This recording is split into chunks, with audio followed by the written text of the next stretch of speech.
pagi untuk kita semua. Selamat pagi. Terima kasih Bapak Ibu Guru, teman-teman yang kami hormati. Sebelumnya kami ucapkan terima kasih untuk kesediaan dari kita semua untuk berada kembali di sini, terutama dalam kegiatan sosialisasi aksi nyata mewujudkan budaya positif di sekolah, program guru penggerak. Dan sebelum kita memulai kegiatan kita pada pagi hari ini, saya ajak kita semua berdiri. Saya mohon kesediaan dari Pak Andi untuk memimpin kita semua dalam doa pembukaan.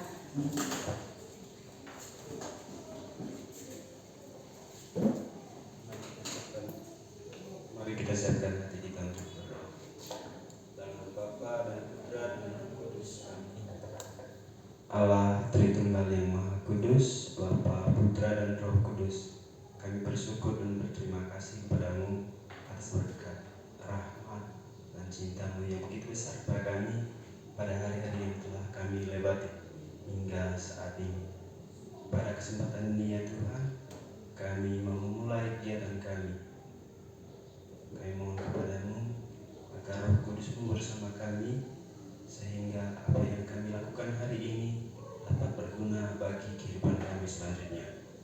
Nama-Mu kami puji kini dan sepanjang segala masa. Amin. Dalam Bapa, Putra dan Roh Kudus. Amin. Terima kasih. Kita semua dipersilakan duduk kembali. Baik Bapak Ibu Guru semuanya, setelah ini sebentar kita akan dengarkan sedikit sambutan dari Pak Vincent sebagai calon guru penggerak. Setelah itu kita lanjut dengan kegiatan sosialisasi. Dan perlu kami informasikan beberapa hal untuk kegiatan kita pada hari ini. Yang pertama, kami minta Bapak Ibu Guru untuk kalau boleh juga menyediakan buku dan poin supaya kita sambil mendengarkan dan sambil menulis, karena setelah ini setelah sosialisasi yang dilakukan oleh Pak Vincent sebagai pemateri, kita juga akan masuk ke dalam kelompok diskusi. Jadi saya pikir juga ini bagus karena kita teman-teman guru, Bapak Ibu Guru yang belum lulus pada program guru penggerak ini nanti bisa belajar pada kesempatan ini pada Pak Vincent, sehingga waktu dan kesempatan selanjutnya kami berikan kepada Pak Vincent untuk menyampaikan sambutan dan sekaligus langsung dengan kegiatan sosialisasi aksi nyata dalam mewujudkan budaya positif di sekolah. Terima kasih.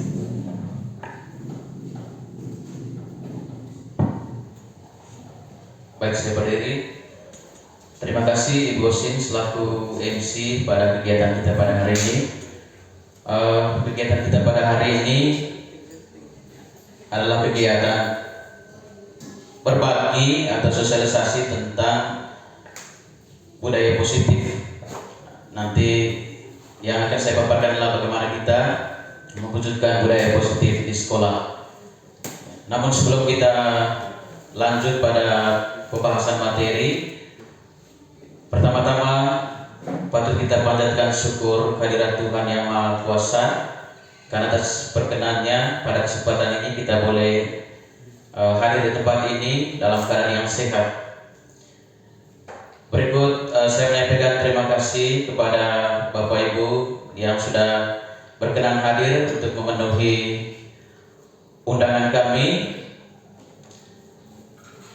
Mungkin tadi banyak kesibukan, akan tetapi karena ingin mendukung apa yang sedang saya ikuti sekarang, sehingga Bapak Ibu bisa datang ke sini untuk bergabung bersama. Oleh karena itu, sekali lagi saya menyampaikan terima kasih yang sebesar-besarnya. Kemudian terkait latar belakang kegiatan ini, mungkin Bapak Ibu bertanya mengapa sampai kegiatan ini dilakukan. Dari yang pertama, kegiatan ini adalah tugas kami sebagai calon guru penggerak, ya, di mana di situ kami diminta untuk berbagi kepada rekan-rekan guru di sekolah terkait dengan pengetahuan dan pengalaman yang sudah kami dapat. Itu alasan yang pertama. Ya, kemudian diharapkan juga kegiatan ini dapat memberikan pengalaman baru untuk kita semua, dan ya memang saya sendiri juga bukan istilahnya bukan menggurui teman-teman. Ya, mungkin Bapak Ibu banyak yang tahu atau banyak yang sudah mengerti tentang budaya positif ini, tetapi izinkan saya pada kesempatan ini untuk membagi apa yang saya alami atau apa yang saya sudah dapat dari program guru penggerak. Baik, sekilas terkait dengan pengalaman saya selama ini.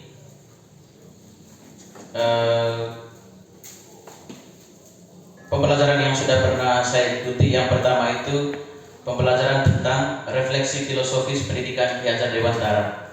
Ya, kemudian pembelajaran yang kedua, nilai dan peran guru penggerak. Kemudian pembelajaran yang ketiga tentang visi guru penggerak. Pembelajaran yang keempat itu terkait dengan budaya positif, dan yang terakhir kemarin itu tentang pembelajaran berdiferensiasi. Di situ banyak hal-hal baru yang saya dapat, dan itu menjadi bekal yang sangat berguna untuk saya. Dan yang saya harapkan juga teman-teman yang lain bisa nanti kalau misalnya ada program-program selanjutnya, diharapkan bisa ikut, bisa terlibat, karena di dalam kegiatan ini banyak hal-hal yang baru, ya, seperti itu. Baik, mungkin itu saja sebagai pengantar dari saya. Sekarang saya lanjut dengan pemaparan materi terkait dengan budaya positif. Ya, di sini saya menulis mewujudkan budaya positif di sekolah. Ya.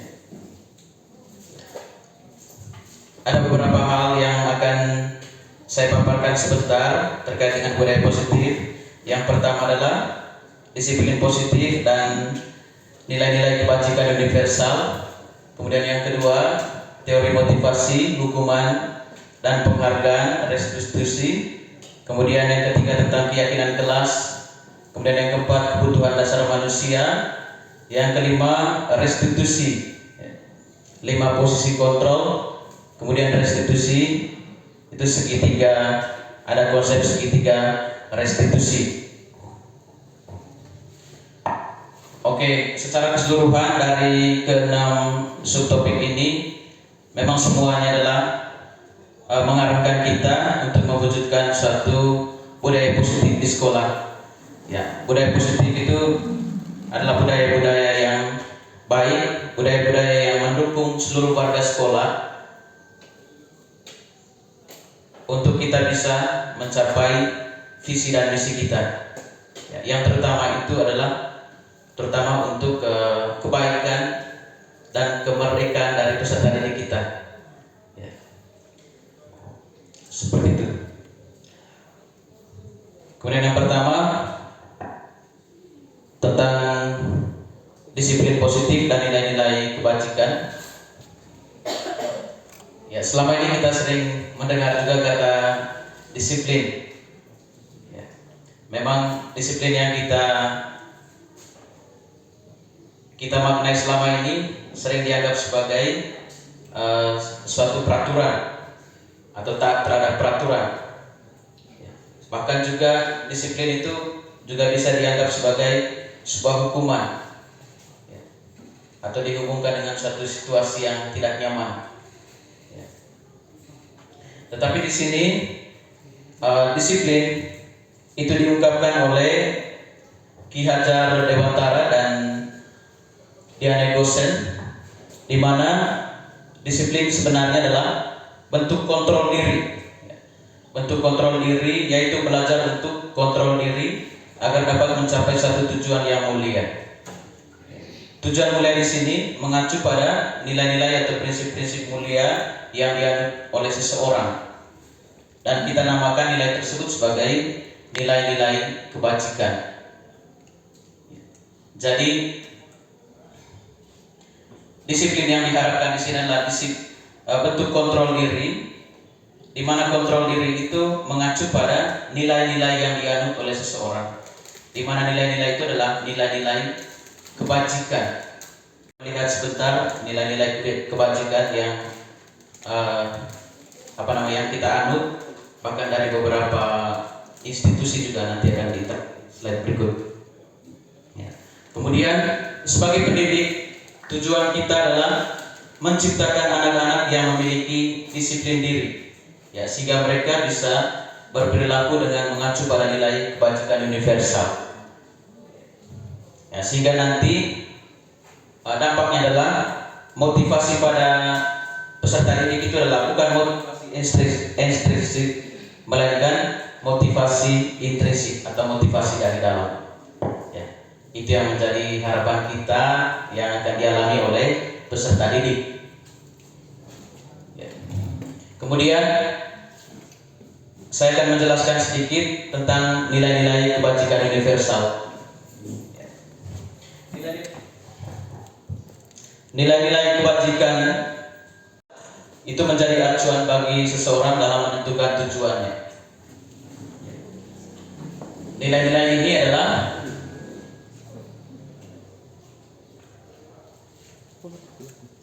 prinsip-prinsip mulia yang dianut oleh seseorang.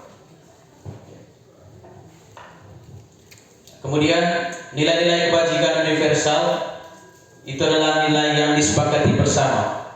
Ia lepas dari suku bangsa, agama, bahasa maupun latar belakangnya. Jadi benar-benar nilai ini nilai yang berlaku umum, di mana semua orang itu bisa menerimanya. Nilai-nilai ini merupakan payung besar dari sikap dan perilaku kita dan menjadi fondasi kita dalam berperilaku. Nilai kebajikan bisa juga dikatakan sebagai sifat-sifat positif manusia yang merupakan tujuan mulia yang ingin dicapai oleh individu.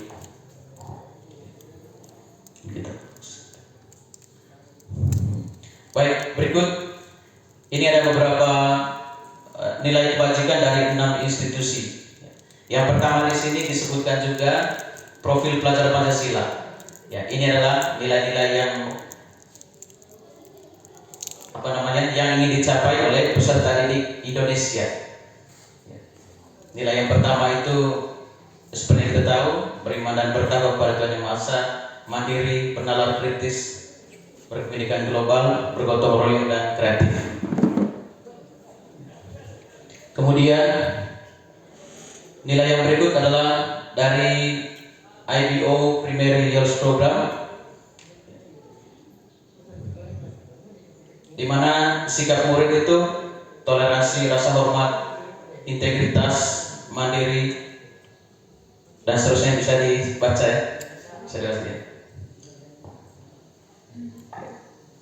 Kemudian dari 9 pilar karakter,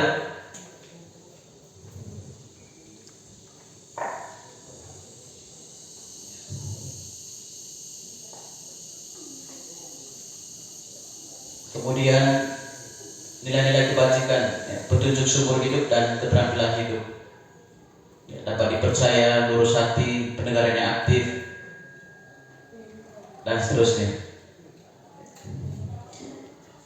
Ya, kalau kita lihat sepintas bahwa ya memang nilai-nilai tersebut adalah nilai yang baik, ya, semuanya baik. Ya. Jadi yang kita harapkan memang peserta didik kita dapat memahami semua nilai kebajikan ini. Kemudian setelah mereka memahami, diharapkan mereka juga dapat menghayatinya, ya, sehingga perilaku mereka itu perilaku yang bukan berdasarkan motivasi dari luar, akan tetapi perilaku yang tumbuh dari motivasi dari dalam atau motivasi intrinsik, ya.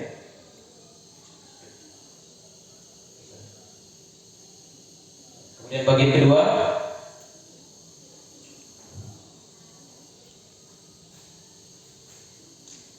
teori motivasi, hukuman dan penghargaan serta restitusi.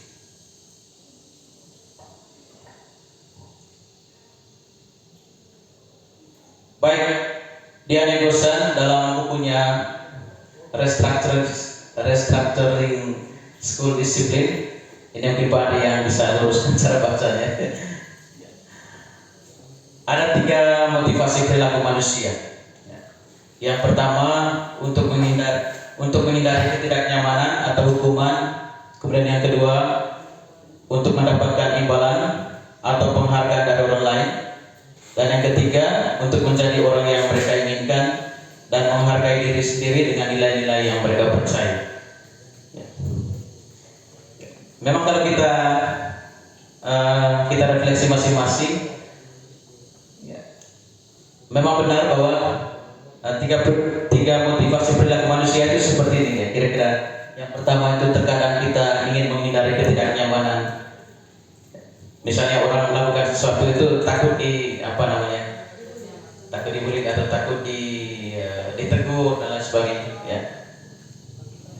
Kemudian kadang juga kita ingin mendapatkan imbalan atau penghargaan dari orang lain. Ya. Mau dipuji atau mungkin ada iming-iming, oh mungkin saya dapat nanti ya. Ada juga seperti itu.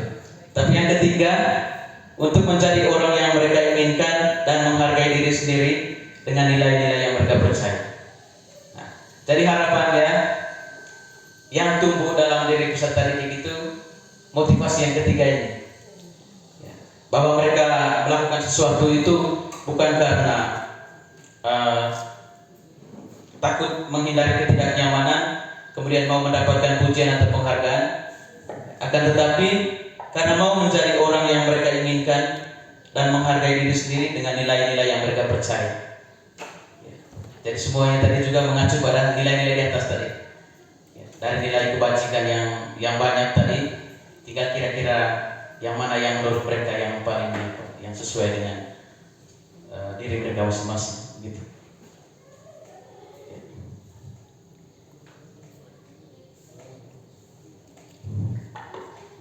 Kemudian yang berikut, tujuan dari disiplin positif adalah menanamkan motivasi yang ketiga pada murid-murid kita. Ya. Seperti yang sudah saya jelaskan tadi, yaitu untuk menjadi orang yang mereka inginkan dan menghargai diri sendiri dengan nilai-nilai yang mereka percaya. Ya. Nah, sekarang pertanyaannya, kira-kira bagaimana cara kita guru untuk menanamkan disiplin positif pada peserta didik? Ya, mungkin sebelumnya ada yang mau berpendapat. Saya berikan kesempatan. Karena sulit juga dijawab. Ya, silakan Pak Melki mau menjawab. Menurut saya, boleh di depan Pak Melki.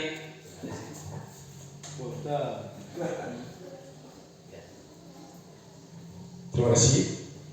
Menurut saya secara pribadi, pemikiran murid pribadi, cara kita untuk menanamkan disiplin positif, yang pertama, guru harus bisa menjadi diri sendiri, dalam arti dia juga harus bisa menjadi disiplin itu sendiri, baru menegaskan disiplin pada anak-anak. Yang kedua, konteksnya itu misalnya materi yang kita bawa juga harus betul-betul disiplin. Misalnya semester ini harus selesai. Terima kasih. Baik, terima kasih Pak Melki. Mari kita tepuk tangan dulu untuk Pak Melki. Baik, yang dapat saya tangkap bahwa kita mulai dari diri kita harus menjadi terbaik. Misalnya tadi dari segi materi, apa yang sudah direncanakan itu harus tuntas, begitu ya. Baik, saya rasa kita semua sepakat bahwa memang kalau kita refleksi, memang semuanya itu tergantung diri kita masing-masing. Jadi harapannya kita tetap berusaha untuk kita menjadi yang terbaik untuk peserta didik kita. Dengan demikian nanti diharapkan mereka bisa meneladani kita punya sikap, kemudian bersikap positif kepada kita dan juga kepada mata pelajaran kita. Memang ini menjadi tantangan sendiri. Saya juga di kelas, ya banyak hal yang saya temui dan kadang saya juga mengalami kewalahan, ya. Tapi itulah, mari kita tetap berjuang untuk terus berupaya untuk menjadi yang terbaik untuk mereka. Kemudian konsep restitusi. Restitusi itu adalah sebuah pendekatan untuk menciptakan disiplin positif. Nanti ini dimanfaatkan ketika anak-anak melakukan pelanggaran, kita bisa memanfaatkan konsep restitusi ini. Dan nanti di bagian terakhir, di bagian 6 sebentar, ada namanya segitiga restitusi, di mana di situ ada tahapan-tahapan kita menyelesaikan persoalan dari murid. Seperti itu. Baik. Restitusi adalah proses menciptakan kondisi bagi murid untuk memperbaiki kesalahan mereka sehingga mereka bisa kembali pada kelompok mereka dengan karakter yang lebih kuat. Restitusi juga adalah proses kolaboratif yang mengajarkan murid untuk mencari solusi untuk masalah dan membantu murid berpikir tentang orang seperti apa yang mereka inginkan dan bagaimana mereka harus memperlakukan orang lain. Ya, jadi nanti di sini memang kita guru, kita bersama murid untuk menyelesaikan masalah mereka, ya. Di mana kita juga tidak memaksakan kehendak kita, kamu harus begini. Akan tetapi kita berkolaborasi dengan mereka, kira-kira bagaimana yang terbaik, solusi yang terbaiknya bagaimana. Ya. Jadi aksinya itu dari mereka, aksinya dari murid, seperti itu. Kemudian yang ketiga, restitusi membantu murid menjadi lebih memiliki tujuan dan memulihkan dirinya setelah berbuat salah. Ya. Penekanannya bukanlah pada bagaimana berperilaku untuk menyenangkan orang lain atau untuk menghindari ketidaknyamanan, namun tujuannya adalah menjadi orang yang menghargai nilai-nilai yang mereka percaya. Ya. Jadi kita mengingatkan, ya kira-kira kamu punya keyakinan sebenarnya apa?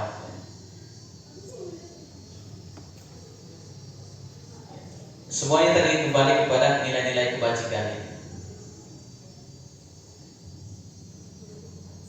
Baik, kemudian melalui restitusi, ketika murid berbuat salah, guru akan menanggapinya dengan cara yang memungkinkan murid untuk membuat evaluasi internal tentang apa yang dapat mereka lakukan untuk memperbaiki kesalahan mereka dan mendapatkan kembali harga dirinya. Ya. Jadi nanti di situ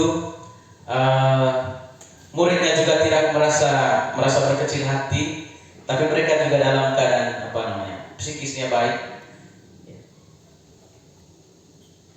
Intinya mereka nyaman menyelesaikan masalah, di mana mereka sendiri nyaman, merasa nyaman. Ya.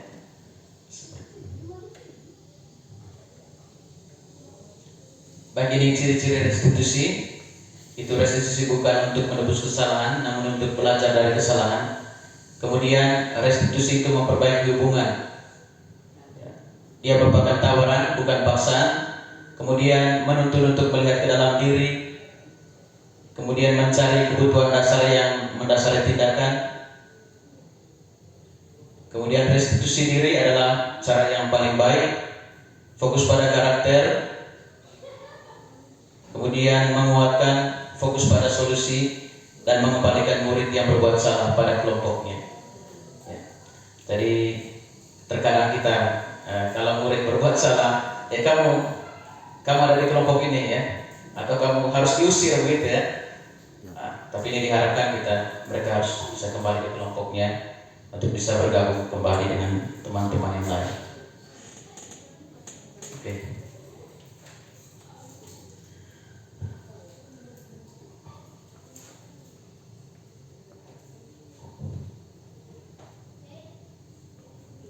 Baik, kita lanjut atau mungkin ada yang mau disampaikan sebelum kita lanjut lagi. Lanjut. Ya, baik. Lanjut. Terima kasih. Kemudian bagian yang ketiga tentang keyakinan kelas.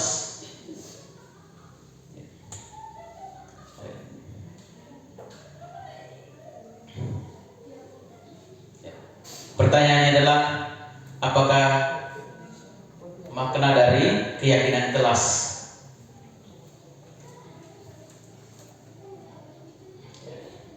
Di sini ada dua pertanyaan.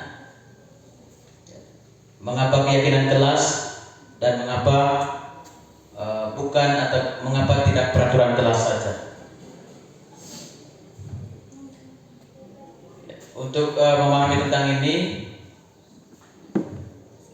ya, ada 2 pertanyaan. Mengapa kita memiliki peraturan tentang penggunaan helm pada saat mengendarai kendaraan roda 2?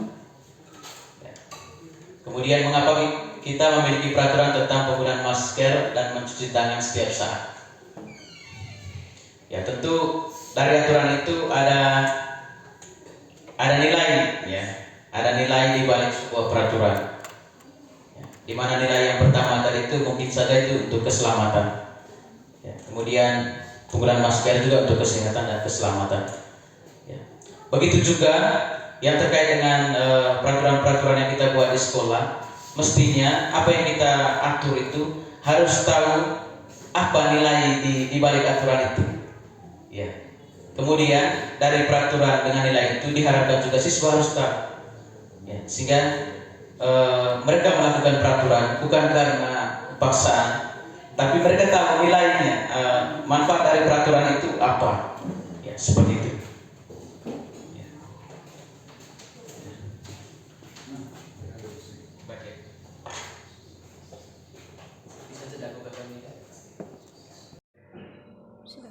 Baik, Bapak Ibu yang saya kasih,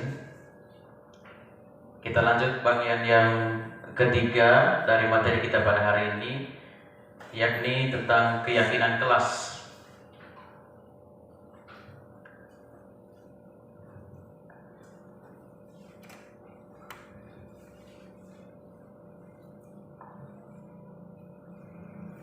Baik, secara singkat atau secara sederhana, bahwa keyakinan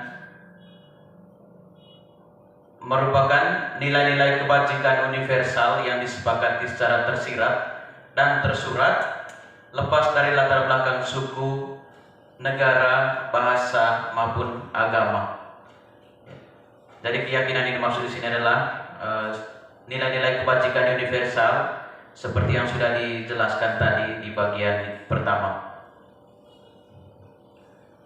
Menekankan pada keyakinan seseorang akan lebih memotivasi seseorang dari dalam. Seseorang akan lebih tergerak dan bersemangat untuk menjalankan keyakinannya daripada hanya sekedar mengikuti serangkaian peraturan tertulis tanpa makna. Ya, jadi peraturan-peraturan yang kita buat di sekolah semestinya juga dipahami nilainya. Maksud dari peraturan itu apa?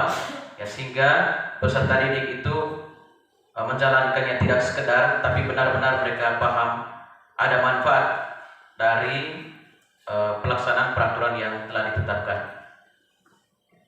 Kemudian nilai-nilai kebajikan universal itu dapat menjadi landasan kita dalam membuat suatu keyakinan sekolah atau juga dalam menentukan visi dan misi dari sebuah institusi atau sekolah. Jadi keyakinan yang kita buat di dalam kelas itu juga bisa nanti menjadi sebuah keyakinan yang lebih besar, yakni keyakinan sekolah. Ya, sekolah juga diharapkan memiliki keyakinannya yang menjadi landasan untuk kita berperilaku di dalamnya. Baik, berikut bagaimana pembentukan keyakinan sekolah atau kelas. Karakteristik dari keyakinan sekolah atau kelas, yang pertama itu dia bersifat lebih abstrak daripada peraturan. Jadi peraturan itu lebih rinci. Ya, kemudian keyakinan kelas itu berupa pernyataan-pernyataan universal. Kemudian dia senantiasa dibuat dalam bentuk positif. Hendaknya tidak terlalu banyak sehingga mudah dipahami oleh semua warga kelas atau sekolah. Kemudian sebaiknya sesuatu yang dapat diterapkan di lingkungan. Kemudian warga kelas atau sekolah hendaknya ikut berkontribusi dalam pembuatannya. Kemudian bersedia meninjau kembali keyakinan kelas dari waktu ke waktu. Ya, itu tadi karakteristik dari sebuah keyakinan kelas yang akan kita susun nanti. Itu seperti yang dijelaskan tadi. Ya, kemudian prosedurnya nanti, prosedur pembentukan yang pertama nanti mempersilakan warga sekolah atau warga kelas untuk menyampaikan pendapat tentang peraturan yang perlu disepakati. Kemudian mencatat semua masukan dari murid atau warga sekolah, bisa di papan tulis atau di kertas besar seperti ukuran poster. Ya. Kemudian menyusun keyakinan kelas sesuai prosedur pembentukan keyakinan kelas. Ya, kemudian langkah keempat, meninjau kembali daftar curah pendapat yang sudah dicatat. Dan yang kelima nanti, keyakinan sekolah atau kelas itu bisa didekatkan di dinding kelas atau di tempat yang mudah dilihat. Begitu. Jadi apa yang sudah kita sepakati itu harus ditempel nanti di tempat yang bisa dilihat atau bisa dibaca.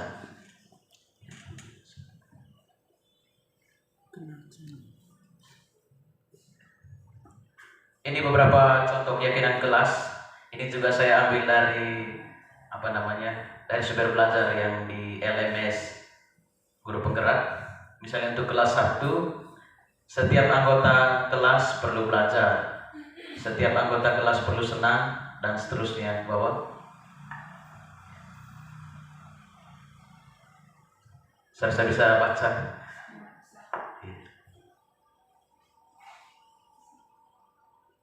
Ya, jadi di situ semacam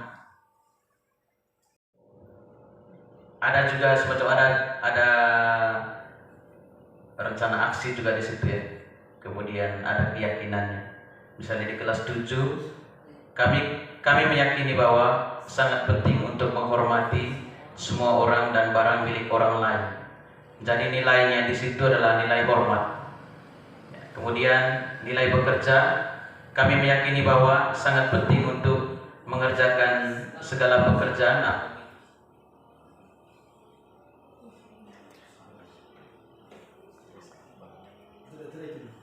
Sudah.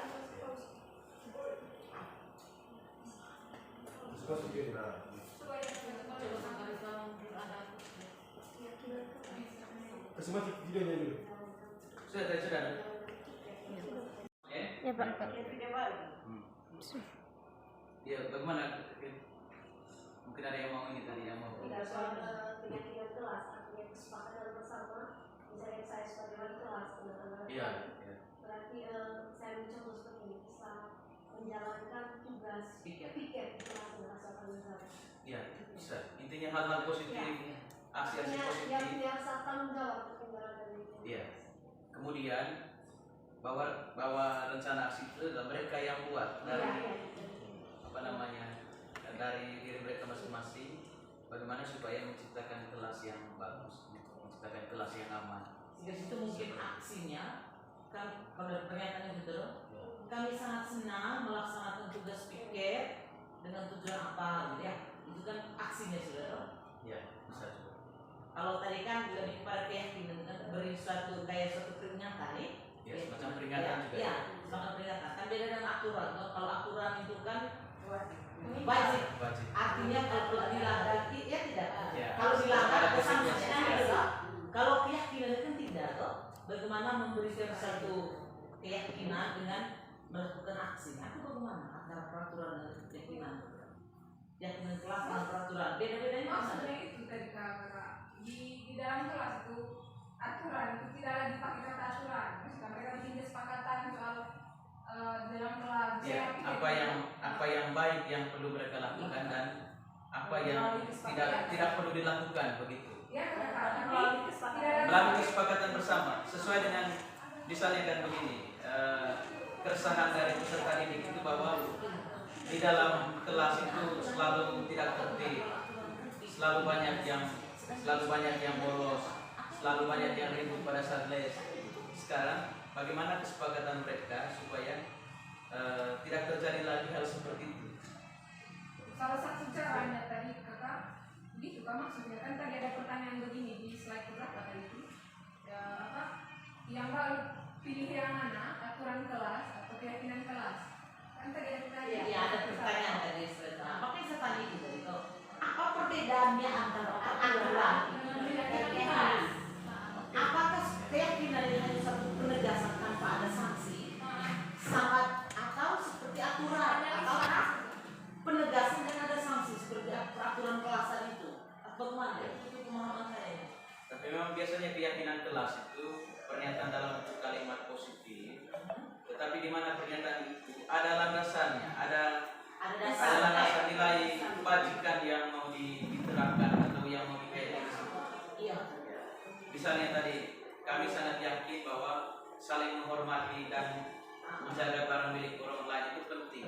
Nah, itu kan ada nilai dasarnya, nilai hormat Iya, menghormati. atau nilai menghargai. Kami senang menjalankan tugas piket. Mungkin nilai ininya adalah tanggung jawab, ya tidak? Ada sampai bertanggung jawab. Oke, itu juga bisa juga ketertiban. Untuk menjaga ketertiban, makanya kami menjalankan tugas piket untuk menjaga ketertiban.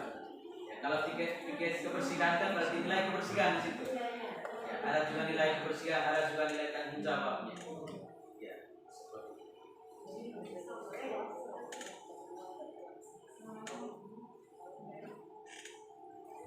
Berarti ini berarti program guru penggerak ini kan salah satunya item di dalamnya kan, misalnya tentang itu tentang keyakinan dengan aturan. Jadi mereka merekomendasikan untuk jangan pakai aturan tapi pakai keyakinan. Pakai keyakinan. Ya, karena mungkin tadi kan mungkin kalau peraturan yang kita sudah terapkan selama ini kan, kalau aturan kan dia lebih ini ke ada hukumannya. Aturan itu kan dibuat untuk kadang-kadang lebih banyak orang buat aturan lalu dilanggar, berarti ada hukumannya, ada sanksinya. Tapi kalau keyakinan seperti yang kita bilang tadi kan, keyakinan itu sesuatu yang dibuat berdasarkan komitmen secara bertanggung jawab. Sehingga ketika kita harus libatkan siswa siswa sendiri yang membuat aturannya supaya minim pelanggaran. Karena mereka membuatnya berdasarkan dari komitmen dan tanggung jawab, ada tanggung jawab. Kemudian itu juga disepakati secara bersama. Ada pertanyaan sedikit. Keyakinan ini dibuat oleh wali kelas atau guru mata pelajaran? Saya bisa begini, kalau sebagai guru mata pelajaran kita bisa menyebabkan aturannya apa, ya misalnya tidak boleh bermain HP Saat pembelajaran langsung. dan lain sebagainya. Ada hal-hal lainnya. Jadi saya bertanya tadi boleh tidak ini keyakinan ini, maksudnya apakah baku ya keyakinan ini dibuat hanya untuk aturan kelas, yaitu dibuat oleh kelas, atau boleh juga dibuat oleh guru mata pelajaran? Boleh juga. Kan Boleh beda aturan untuk yang dibuat oleh wali kelas sama guru mata pelajaran. ya. Jadi ya seperti tadi bisa oleh guru mata pelajaran kalau dia mau untuk mata pelajarannya sendiri supaya pembelajarannya itu berjalan dengan baik, ya harus buat kesepakatan apa yang tidak boleh dilakukan dan apa yang harus kita lakukan. Saya pikir kita Bapak Ibu guru mapel sudah lakukan. Iya, itu makanya saya tanya. Misalnya, Asalnya mau tahu maksudnya mana? iya misalnya begini saya ya. Mungkin yang kita lakukan selama ini masuk di peraturan, karena sebut terus sanksi secara tidak langsung ya. Kau kalau tidak buat atau tidak datang, tidak ada kelas, tidak ada kelas. Ya, Itu mungkin masih masuk di peraturan. Kalau sanksi mungkin ke depan setelah kita dengar di materi, duduk bersama yang wali kelas dengan anak-anak, omong dulu tentang yang peraturan dan keyakinan. Sampaikan secara menyeluruh dengan anak wali, lalu omong tentang keyakinan. Mereka nanti yang sampaikan, ini. Jangan dari kitanya. Begitu. Bila perlu konsekuensinya juga bisa disepakati. Kalau misalnya Apa? melanggar bagaimana? Asal kesepakatan bersama-sama. Terlalu jangan dari kita ya. Jangan Kasih dulu dari kita kita. sendiri yang apa? Karena mereka yang buat. Iya, begitu. Sehingga ketika mereka berbuat sesuatu, mereka tahu. Ya, itu dari saya dulu. Kita pikir-pikir. Itu memang yang beda dengan peraturan tadi. Kalau peraturan benar kok. Misalnya Iya, banyak kan sekolah nih, Iya, sekolah. nggak bisa tinggal timbal balik. Biasanya kan sekolah. sekolah buat aturan. Mereka tidak dilibatkan. Iya, tidak dilibatkan. Mereka yang menjalankan. Beda dengan keyakinan ini tadi. Tugas kepada sepertinya Januari. Seperti itu. Juga ada kelas dulu juga ya. Memang Supaya mereka respect juga terhadap aturan. ya bisa juga kita meninjau kembali aturan sekolah tuh. Iya. Tapi harus tahu apa makna di balik aturan itu apa.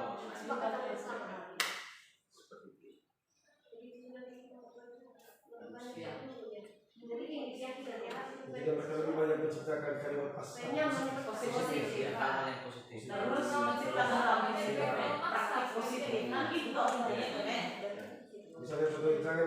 tidak boleh datang ke sekolah tidak lewat dari 17. Kita harus katakan datang ke sekolah harus 17. Ya, tetap positif ya. Dan hari ini tadi kan kembali ke judul membudayakan Budaya positif. Iya. Memang arah terakhirnya kan menciptakan suatu budaya positif di sekolah. ya, mulai dari kelas sampai lingkungan yang lebih besar itu di sekolah. Mereka juga di luar untuk berkomunikasi. Oh. Ya. Memang dengan sosialnya untuk menjalankan masalah ini atau Masalah Kalau aturan selama ini kan pemain kita yang buat. coba kita dengar dulu dari yang tidak yang masalah apa dari mereka punya keyakinan. Memang di sini juga tuntutan apa yang jadi Iya, tapi memang pas tadi komentar turunan semua pada keras untuk kurikulum mereka.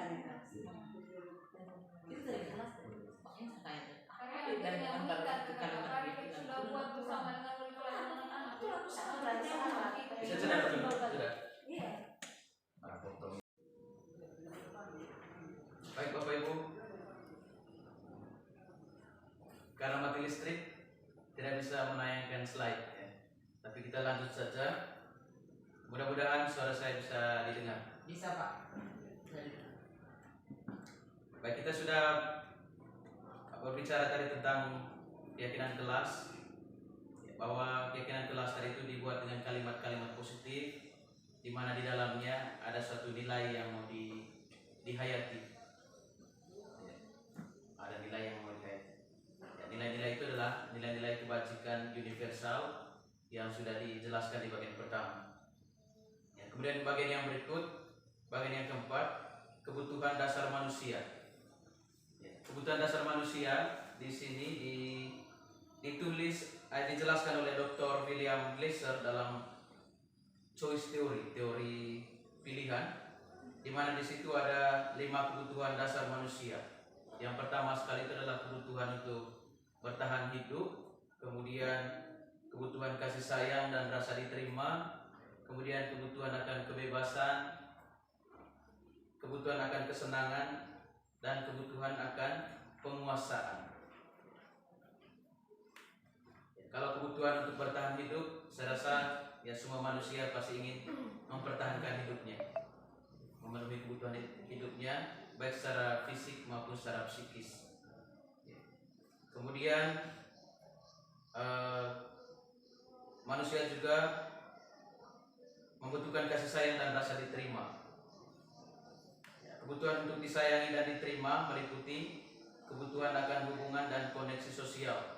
Ya, kebutuhan untuk memberi dan menerima kasih sayang, dan kebutuhan untuk merasa menjadi bagian dari suatu kelompok. Jadi secara umumnya manusia, tapi secara khususnya siswa kita juga pasti seperti itu. Jadi dia ingin diterima dan juga mendapat kasih sayang. Kemudian kebutuhan akan kebebasan. Ya, kebutuhan untuk bebas adalah kebutuhan akan kemandirian, otonomi, memiliki pilihan dan mampu mengendalikan arah hidup seseorang. Ya, jadi dia juga memiliki kebutuhan untuk ingin bebas, ya, ingin memilih atau ingin menentukan pilihannya masing-masing. Kemudian kebutuhan akan kesenangan. Siapa saja ya, kita manusia pasti membutuhkan sesuatu yang senang. Ya, itu ya, dengan berbagai cara. Bisa dengan mendengar musik atau mungkin melakukan aktivitas-aktivitas lain yang menyenangkan kita.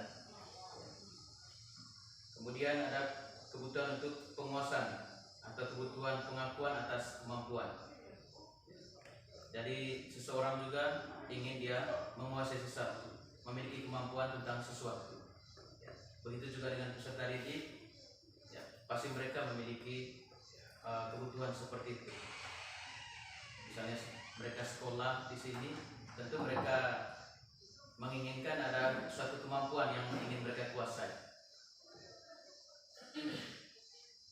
Baik, kita guru perlu memahami peserta didik secara baik, ya, memahami kebutuhan-kebutuhan mereka, sehingga nanti kita bisa memberikan perlakuan yang tepat untuk mereka, sehingga tidak salah dalam menganalisa terkait dengan peserta didik. Mungkin ada peserta didik yang suka tidur di kelas.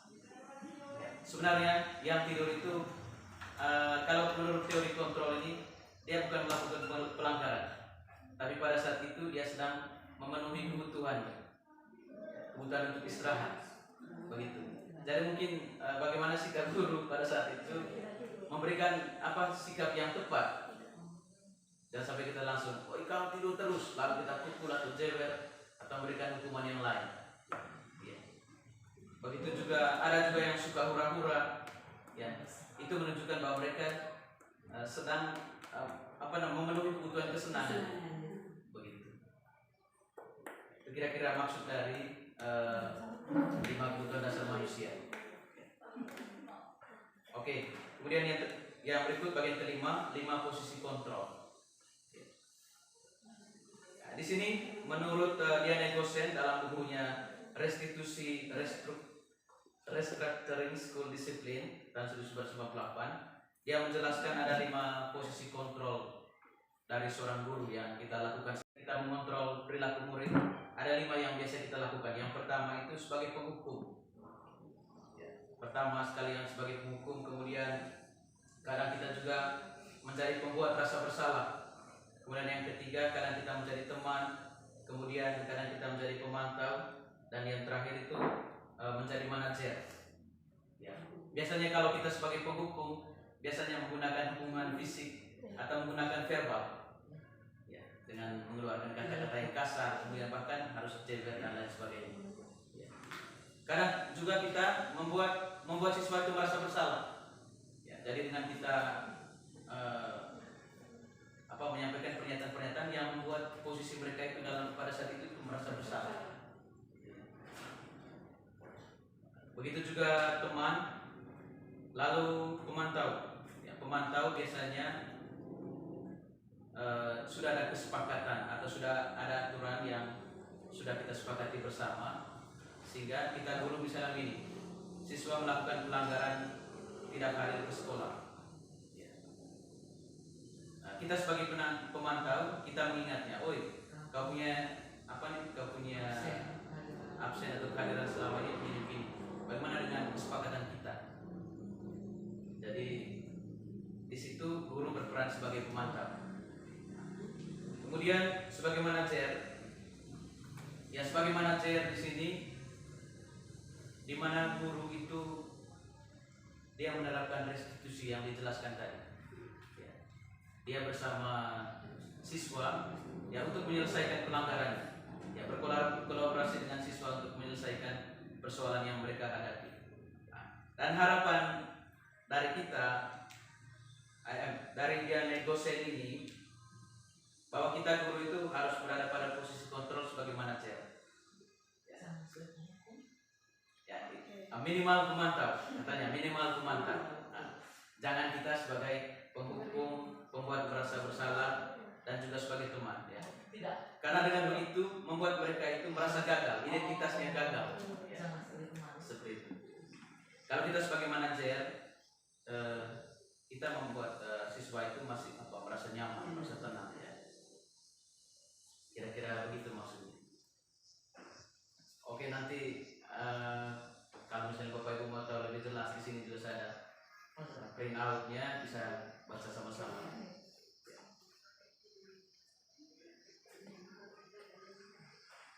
Kemudian yang terakhir, segitiga restitusi. Segitiga restitusi. Di mana konsep segitiga restitusi ini adalah suatu konsep yang diterapkan tadi sebagai bentuk konkret tadi dari restitusi yang dijelaskan di bagian pertama tadi. Ya. Di sini cara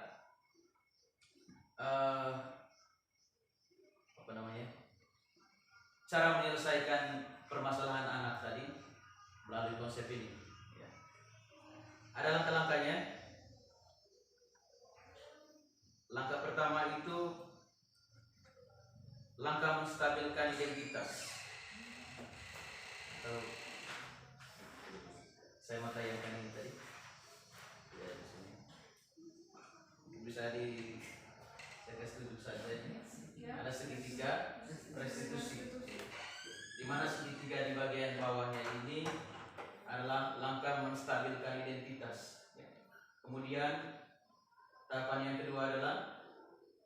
memvalidasi tindakan yang salah. Kemudian yang terakhir itu menanyakan keyakinan.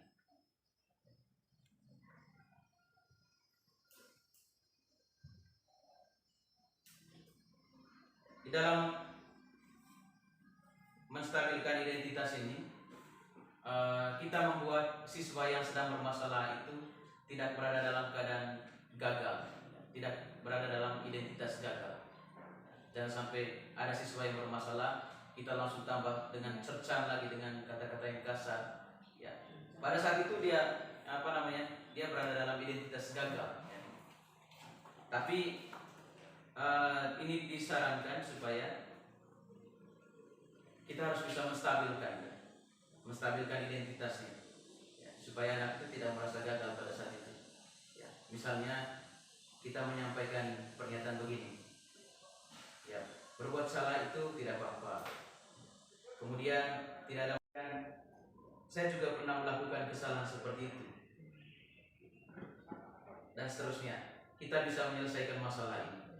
Ya. Dengan pernyataan-pernyataan seperti itu membuat siswa itu, oh ya ternyata merasa diterima ya, begitu.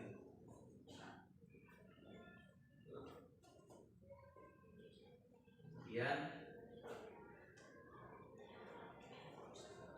tahapan yang kedua, setelah identitas dari peserta didik tadi itu sudah stabil, masuk pada validasi tindakan yang salah. Setiap tindakan dilakukan dengan suatu tujuan, yaitu memenuhi kebutuhan dasar. Kalau kita memahami kebutuhan dasar apa yang mendasari sebuah tindakan, kita akan bisa menemukan cara-cara paling efektif untuk memenuhi kebutuhan tersebut. Jadi sebenarnya siswa yang membuat pelanggaran tadi itu dia sedang memenuhi kebutuhan dasar. Ya, kita perlu tanya pada saat itu, kira-kira apa sebenarnya tadi sampai kamu melakukan seperti itu?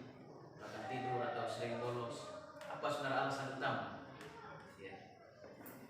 Kemudian ini ada pernyataannya, contoh-contoh pernyataannya itu, misalnya kita bisa, kamu pasti punya alasan mengapa melakukan hal itu, tanya siswa. Kemudian kamu boleh mempertahankan sikap itu, tapi kamu harus menambahkan sikap yang baru. Ya. Maksudnya kalau ada tindakan, misalnya ada perkelahian antara siswa, kadang kan mudah emosi, ya, mudah tersulut emosi, kemudian dia langsung mengambil tindakan-tindakan yang kurang tepat, ya, yang tidak baik. Jadi kita bisa menyatakan, kamu boleh melakukan itu, tapi kamu perlu pikir cara yang paling baik yang harus kamu lakukan pada saat itu. Iya, boleh itu mengganti itu juga. Jangan dengan cara yang jauh. Iya, cari cara lain yang lebih baik begitu. Nah.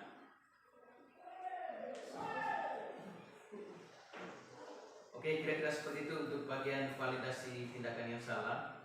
Kemudian yang ketiga, menanyakan keyakinan. Teori kontrol menyatakan bahwa kita pada dasarnya termotivasi secara internal.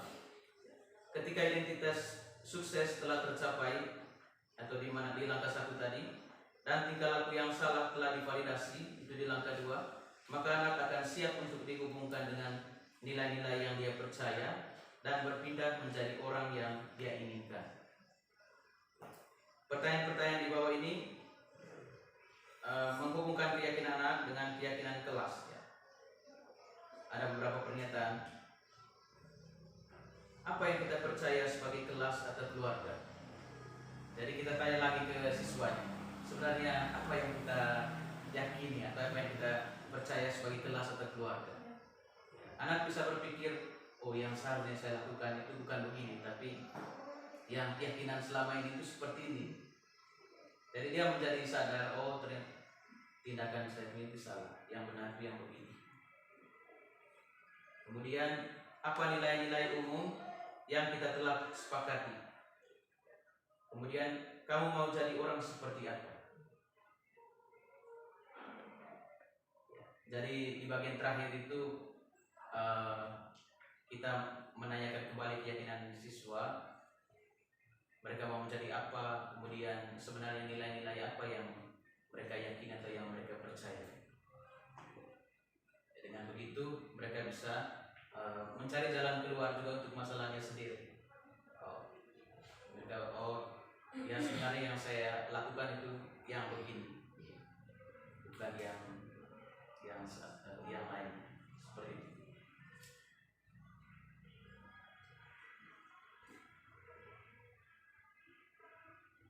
Baik, mungkin itu bagian yang terakhir. Nanti mungkin untuk lebih detailnya nanti kita bisa berkolaborasi lagi, bisa berdiskusi lagi di di perjumpaan kita di kelas atau di kantor. Karena sebenarnya masih banyak, karena terkendala waktu, listrik juga sudah padam sehingga kurang efektif. Mungkin itu saja yang perlu saya jelaskan kepada sekalian. Kalau ada tanggapan mungkin bisa disampaikan jika ada yang mau menanggapi. Oke, silakan Bu Sin. Ya. Terima kasih sebelumnya kepada Pak Vincent yang hari ini tadi sudah membagi begitu banyak ilmu untuk kami teman-teman guru khususnya balik-balik kelas yang dari perwakilan orang tua untuk siswa di sekolah ini. Dari apa yang sudah Pak Vincent sampaikan tadi, saya punya kesimpulan begini. Jadi soal budaya membiasakan budaya-budaya positif di sekolah ini tadi seperti tema dari sosialisasi kita hari ini, itu intinya ada pada guru, karena kontrol siswa juga itu tergantung pada guru. Jadi siswa seperti salah satu poin dari cara menangani siswa tadi, guru sebagai manajer yang ngatur. Jadi saya pikir semua yang kembali kepada guru. Guru harus sehat dulu. Sehat dalam artian guru harus banyak belajar, seperti salah satunya tadi. Seperti guru, siswa juga dia punya kebutuhan dasar. Seperti kebutuhan untuk diakui dalam kelompok. Kemudian kebutuhan untuk mengekspresikan dia punya kesenangan. Sehingga ketika guru menempatkan siswa juga seperti dia yang mempunyai kebutuhan akan banyak hal, maka tentu guru itu juga akan memperlakukan siswa sesuai dengan kebutuhan, sehingga tidak ada lagi hal-hal seperti diskriminasi yang mungkin kita tidak sadar kita lakukan secara lisan seperti itu. Padahal kan sebenarnya ada banyak cara-cara lain yang kita bisa sampaikan, dan itu juga dampaknya akan membuat perilaku siswa itu untuk menyimpang itu jadi minim, resisten, bersikap negatif, dan banyak hal negatif lainnya. Baik, terima kasih Bu Sin. Mungkin ada KKT atau KMT sudah pas. Baik, Bapak Ibu sekalian, terima kasih atas partisipasi kita pada hari ini. Semoga apa yang saya paparkan ini dapat menjadi pengalaman yang bermanfaat untuk kita, dan semoga kita juga bisa membagikannya kepada rekan-rekan yang lain. Kemudian bisa juga kita terapkan nanti di kelas kita masing-masing. Semoga ya. Kita jika ada perlahan kita lakukan masih bisa. Oke, terima kasih Kak Keti. Ya, mungkin itu saja. Kalau ada hal-hal yang kurang, ada kata-kata yang kurang berkenan di hati Bapak Ibu, saya menyampaikan permohonan maaf yang sebesarnya. Sekali lagi saya menyampaikan terima kasih banyak atas pengorbanan kita semua. Salam dan bahagia. Terima kasih banyak.